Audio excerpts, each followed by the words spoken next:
Hey, what's going on, everybody? Thank you so much for joining me for today's video. Really excited to share this piece of gear with you all. I find it incredibly useful for guitar players as this is a guitar channel. Today we're going to be checking out the Bose S1 Pro Plus speaker. So I'm going to show you a lot of tones with my guitar today, and I'm going to be using my Neural DSP Quad Cortex in conjunction with this piece of gear right here, this speaker. So all the tones that you're hearing is going to be coming from this speaker, okay? Let's start this video off with a great jam, shall we?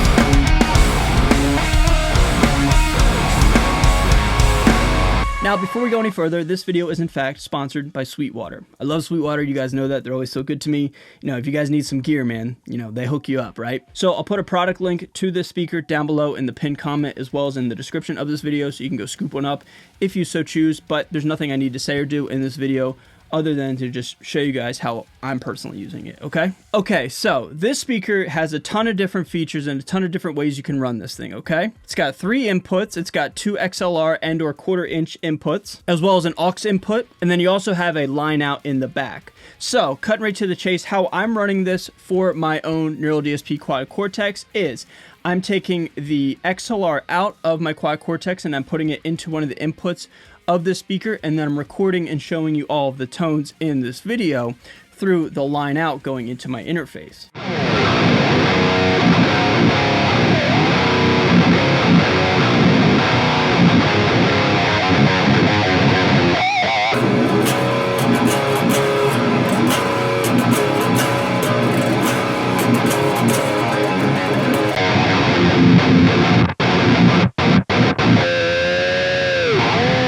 So where I find a lot of value in this unit for me personally and anybody who's using an amp modeler is you can take your amp modeler, plug it into one of the inputs of the Bose speaker, and then the sound comes out of the front, right? You see the speaker right here, but also too, you take the line out and you can run a line out into, say, an audio interface or a front of house desk, anywhere that, you know, takes a signal, and then you have the ability to record from there. This could serve as, like, if you're gigging, right, you can put this in front of you on the stage and you can have it as sort of your own monitor, and then you can send it on its merry way to, say, front of house, right? Where I've been using it in this video is I've been doing something like that, where I have the speaker engaged and I'm listening to it, you know, as I'm playing, but then it's also going into my interface, and then my speakers that are running my interface are pumping sound as well. So it's like a best of both worlds thing. And like I said, kind of like a mock sort of like, you know, gigging situation.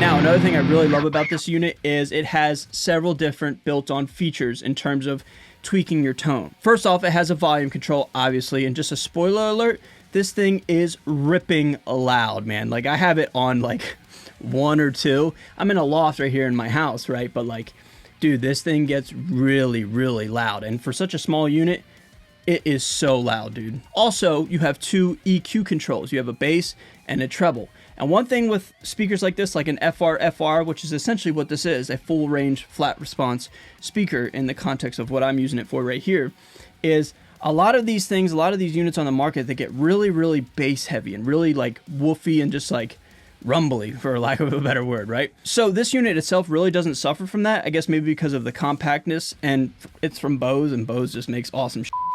But let's say it's too bass heavy for you, you can dial back some of the bass, and or you can dial in some of the treble to make it cut through in a guitar context, because the guitar is not super bass heavy. It's supposed to sit in the mid-range and have some high end, so it, you know, cuts through in the mix, right? Anyway, the ability that you can control some of the bass and treble in this unit in conjunction with your modeler, that's huge, man.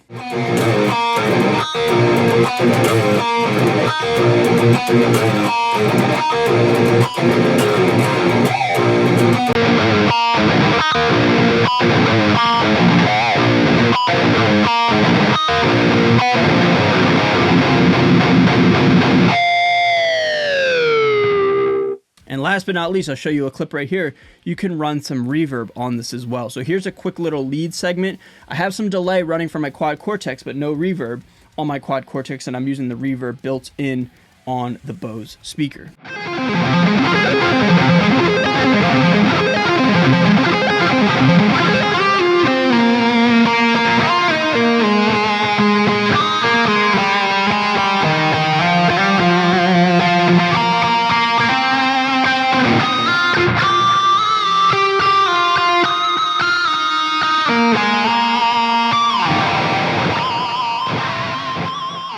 That's all the things that I'm personally using it for, but this thing also is Bluetooth. It's wireless if you want to get the additional wireless Bose, wireless receiver thing. You could also use this as an audio interface. So like I said, there's 3 inputs. So let's say you got like a small, like, I don't know, like if you're out on the street performing, or if you're in church, or if you got a small gig and you got, let's say 2 instruments and then you have some backing tracks or something like that.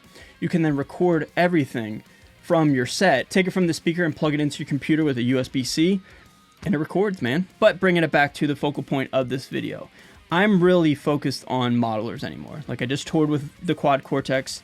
I love modelers, and like real amps, I don't know, man, they're kind of like slowly becoming obsolete, which is sad, but just trying to keep up with the times. Like, I see these types of units and this speaker in particular like incredibly beneficial, man. Like I said a million times, you can use it as your own monitoring system. You can put it behind you and serve as your cabinet, if you will.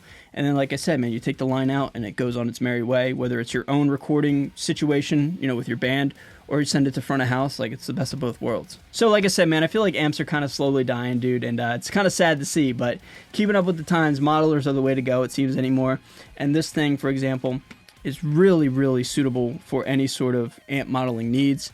I don't know if it would be able to keep up with a full band and replace like a 4x12 per se, just because of the narrow scope of the speaker. I mean, this thing's like the size of like a cereal box, maybe a little bit bigger, but it's obviously not the same literal size and space of a 4x12, but the volume in this thing like is so loud. So like if you got 2 of these things, I think you'd be good to go, dude. So, like I said, man, I'll put a link down below in the description. You guys can go check it out.